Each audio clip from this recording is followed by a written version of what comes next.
morning and thank you for joining us for KREM 2 News 10 at 10, where we give you more news in less time. Let's get started. An 80-year-old Washington woman is facing federal charges for selling truckloads of grape juice that were contaminated with rodent feces and decaying animals. KREM 2's Kyle Simchuk is looking into the disturbing things that FDA investigators say they found at her factory. Kyle? Well, and what's even more shocking about this story is that prosecutors say this contamination was no accident. This company intentionally sold this contaminated juice in order to save money and cut corners. What's even more disturbing is that this juice was used in millions of school lunches across the country. If you've recently enjoyed a great juice beverage, fruit smoothie, fruit or yogurt snack, or put jelly on your sandwich, chances are you've already enjoyed one of our fine products.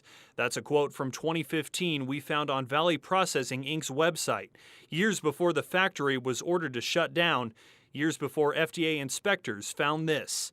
Metal drums of grape concentrate, some with layers of mold and crust so thick a live rat was seen walking on top, according to the federal indictment. Prosecutors say 80-year-old Mary Ann Bleisner and her company sold the contaminated products between 2012 and 2019 and knowingly put the public in danger, including millions of children across the country receiving free and reduced school lunches. Valley Processing Inc.'s main factory was located in Sunnyside, Washington, a town in Yakima County. But according to FDA investigators, Bleisner stored thousands of gallons of grape concentrate at undisclosed warehouses nearby and lied to the FDA about their existence.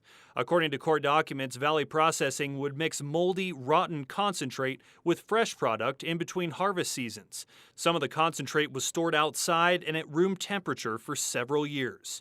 The FDA tested samples and found they were contaminated with bird and rodent feces, fur, insects, decaying animal remains, mold, and yeast. Valley Processing's website read, "We have never lost sight of serving our clients the highest quality products." KREM 2 was unable to reach Bleisner for comment. However, shortly after her factory was shut down, she told the Sunnyside Sun newspaper in 2020, quote, "I'm disappointed in the government's decision to bring this action against the company because we always placed our top priority on the production of juice that is the highest quality." Now, if convicted, Bleisner could face up to 20 years in federal prison. Her company could also have to pay $500,000 or more for each of the 12 charges. In the newsroom, Kyle Simchuk, KREM 2 News. All right, Kyle, thank you very much. And coming up in just about 10 minutes, I was able to interview Vanessa Waldriff, the first female U.S. attorney for the Eastern District of Washington. We are sharing the role that her office played in the indictment of Valley Processing Inc., along with how she is planning on prosecuting environmental crimes. All right, let's talk weather now because I was out at the fair earlier this evening. It was a beautiful night, but when the sun started to go down, it certainly started to feel like fall out there. Meteorologist Michelle Boss joining us now. And Michelle, it kind of seems like our 80-degree days may be over.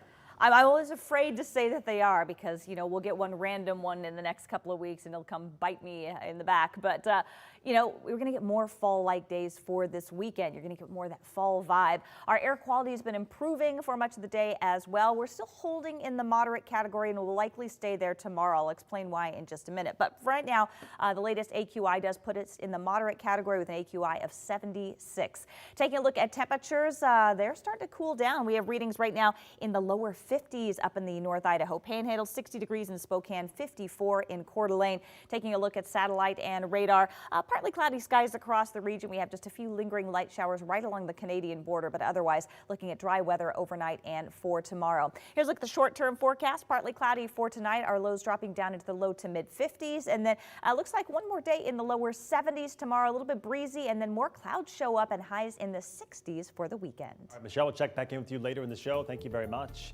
And now to our night beat with a quick look at the day's top stories. The family of a Marshallese man who Spokane police shot and killed back in January want to sue the city for several $1 million. Initial reports say that Peterson Kamo was holding a knife to a child before police shot him. Well, now the family of Peterson, they filed a tort claim against the city of Spokane. Initial reports from Spokane police said that officers found the 23-year-old Kamo inside a home holding a knife to a small child. Then the initial press release states that several moments later, police shot Peterson. The tort claim alleges that if officers had taken more time to better understand the situation, Peterson would not have been killed. In the claim, it says there was an argument between Peterson and his father. His mother called 911, hoping police could help calm the two men down. When police arrived, the claim says that Peterson took his 2-year-old nephew upstairs, where he was later shot. The toddler was not hurt. The family is now asking for up to $23 million in damages, but the claim says, quote, the jury could get angry and award significantly more than this, unquote. The city of Spokane now has 60 days to respond to the tort claim. We are continuing to follow a two-car crash that shut down Elk Chatteroy Road last night. 2 people involved in that crash were taken by helicopter to the hospital. Right now, we don't know how they're doing. However, investigators say they were not wearing seatbelts. The driver of the other car only had minor injuries and was not taken to the hospital. And new tonight, we are learning the results of a new project by Gonzaga Center for Climate, Society, and the Environment and what it found about how high temperatures impact different parts of our community differently. The most important finding was that some Spokane neighborhoods were much warmer than others. The study found that with the exact same conditions, the temperature could differ by nearly 14 degrees depending on the location in Spokane.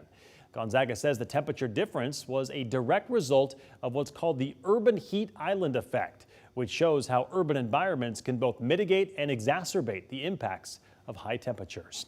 And that was your Night Beat. To learn more about any of these stories, just text us the word night to 509-448-2000 and we'll send them directly to your phone. In your international news tonight, today marks 1 week since the death of Queen Elizabeth II, and Britain continues to mourn and honor its longest-serving monarch.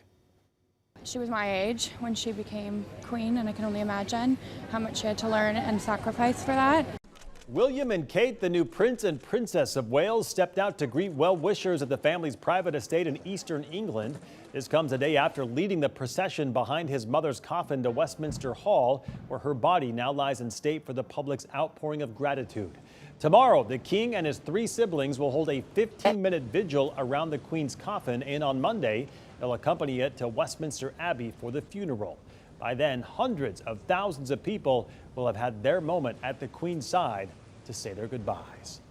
Well, this evening, a looming strike by railroad workers seems to be off the table. The White House announcing a tentative agreement between the unions and the railroad companies, which could avoid disruptions to the U.S. economy. The new agreement grants members an extra paid day off and time away from work for things like routine medical care and hospitalizations.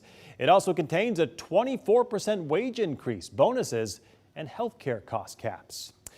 Today, Lori Vallow's attorney asked in court that cameras be banned from her court hearings. It comes after those attorneys filed that motion last month. Previously, on August 16th, Court TV set up multiple cameras and microphones in areas not allotted for media. Vallow's attorneys claim the cameras repeatedly zoomed in on Vallow and could have potentially violated attorney-client privilege.